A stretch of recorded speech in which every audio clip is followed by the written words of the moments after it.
Hey everybody.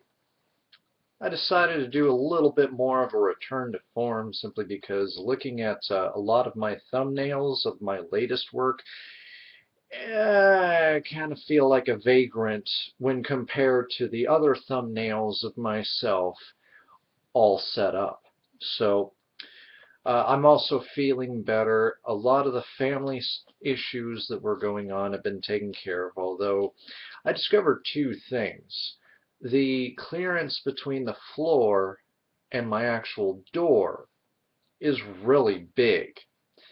And I'm sure that's not been helping situations. But what's funny is my son, uh, night before last, actually experienced the exact same level of bullcrap I have to deal with. Him and I were not shouting. If anything, we were just an octave above a whisper, and we were being told we were too loud. Even though actually the TV wasn't cited as a problem, our voices were for some bizarro reason. This house is really freaking weird when it comes to projection. It decides when and if it wants to, but I decided that I'm going to plug that little hole up and see if I might not have better results with not being told that I'm yelling when I'm absolutely not. Okay, so I wanted to make this my third and final video on the debacle that is Aliens Colonial Marines, because it has now devolved into such a despicable display of disgusting buck passing that it's ludicrously stupid. Because at the end of the day, whether it's TimeGate's fault, Sega's fault, or Gearbox's, we're still left with what is absolutely the pinnacle of disappointing games for 2003. I dare say that most other gaming franchises are likely to get a pass, because when you bill this game as being the rightful successor to the Aliens movie itself, a movie that not just myself holds in high esteem, as many of you I'm sure are quite aware. I actually thought about writing a review, a clean but trashing review on Gamefly about this particular game, but then they wanted me to make a username when I'm already technically signed up, and I ain't got time for that. But I did rate it as 1, as horrible. I mean, granted, there are parts that are fun, and again, if you ask my son, he will tell you this is the greatest game since sliced bread. But one thing I forgot to mention in my initial review of the co-op is the draw distance between the two characters. You cannot get too far away from each other without being pulled in, mystically, magically teleported. You can literally watch a blue flash, a sort of liquid-looking substance appear, and then suddenly a player is in front of you, including the NPCs. If you know where there's secrets and you're trying to help your friend out, you're screwed. Because you try to get yourself, you're trying to get the main player, since you don't get to play as yourself, you're a guest. Meaning that any upgrades and any special weapons that you find during the campaign as the local co-op player, you don't get to keep. You don't get to keep your experience, and at times, to some degree, getting some of the secrets doesn't seem to count at times. It picks and chooses, because remember, this is a broken, clearly unfinished game. It picks and chooses when it counts, when the co-player finds secrets and when it doesn't. But oftentimes, I might be going somewhere where I know that we need to go, and the other player is way on the other side of the map, and the game just decides, you know what, co-player, you need to meet up with player 1, okay? So we're going to teleport you. And it's like, dang it! it's not entirely enough to be frustrating all the time, because it doesn't always happen that way. But it's like the game will not let you both explore.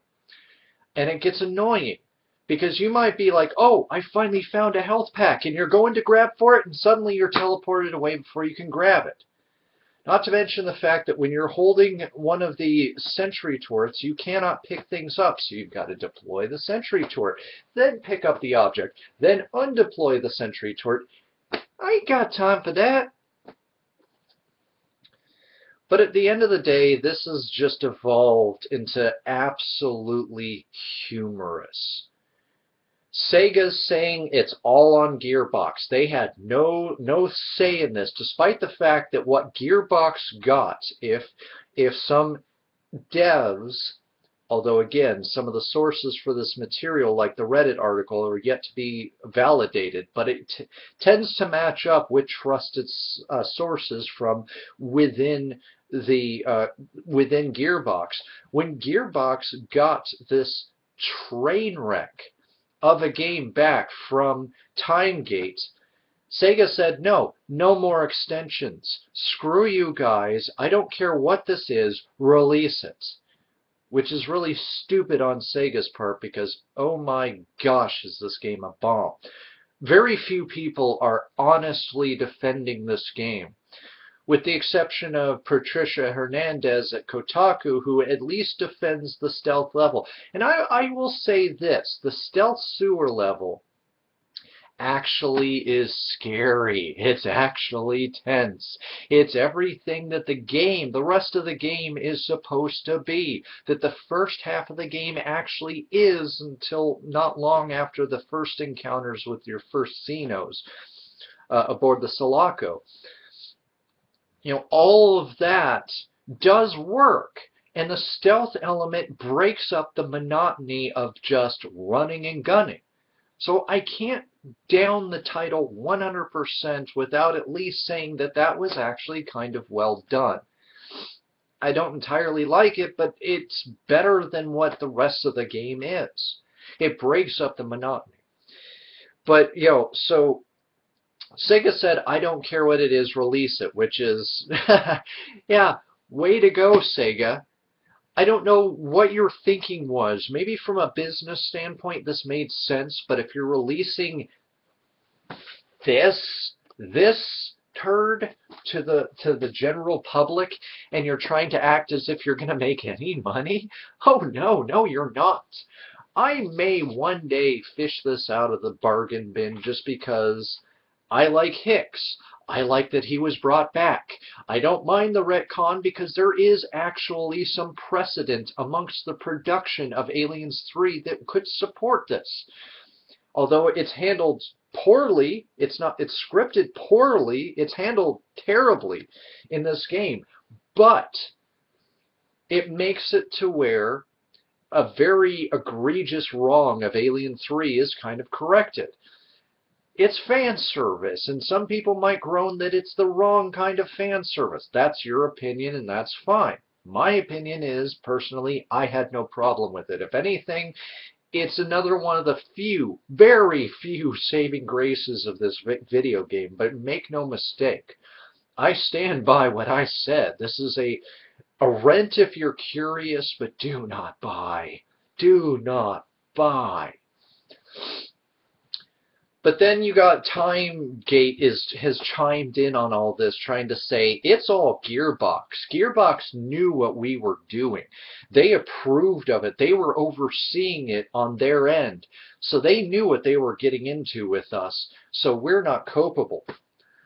At this point, everybody's culpable in this. I know I said originally Sega was. No. They're a symptom of it. But no, Gearbox lied to us. They lied to us from the gameplay demo playthrough on out. And then Timegate trying to say that, oh, this was linear than its development and this, that, and the other thing. You guys suck at this, by the way, Timegate.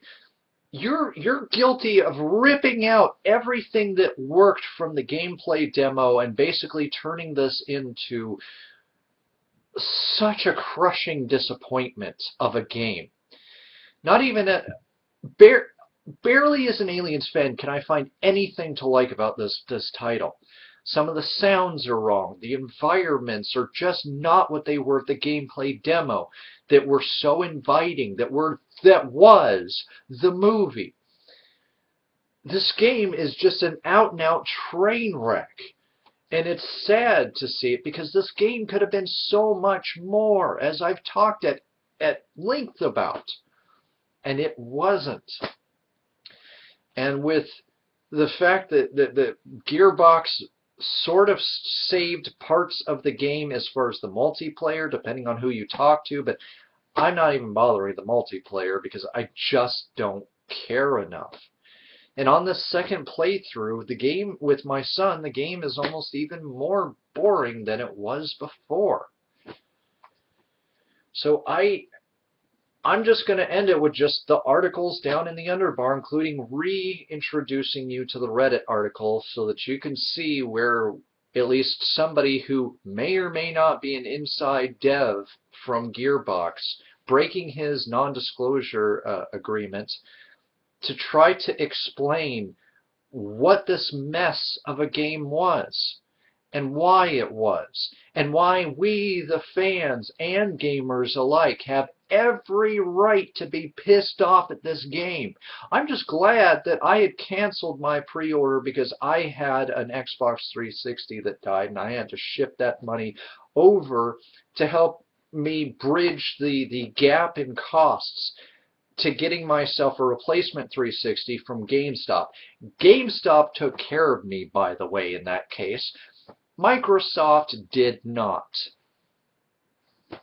Although, are you surprised? It's Microsoft we're talking about. Anyways, anybody still interested in what the possible debacles are and the out-and-out shouting match that this game's fallout has become between three studios, not to mention the fact that the Wii U edition of this game is delayed indefinitely. And I think that's a smart choice because the Wii U does not need a bad port of an already bad game. I'm sorry, no. So, yeah, a lot of mess this made. Somewhat amusing, somewhat fascinating, but God, was this awful.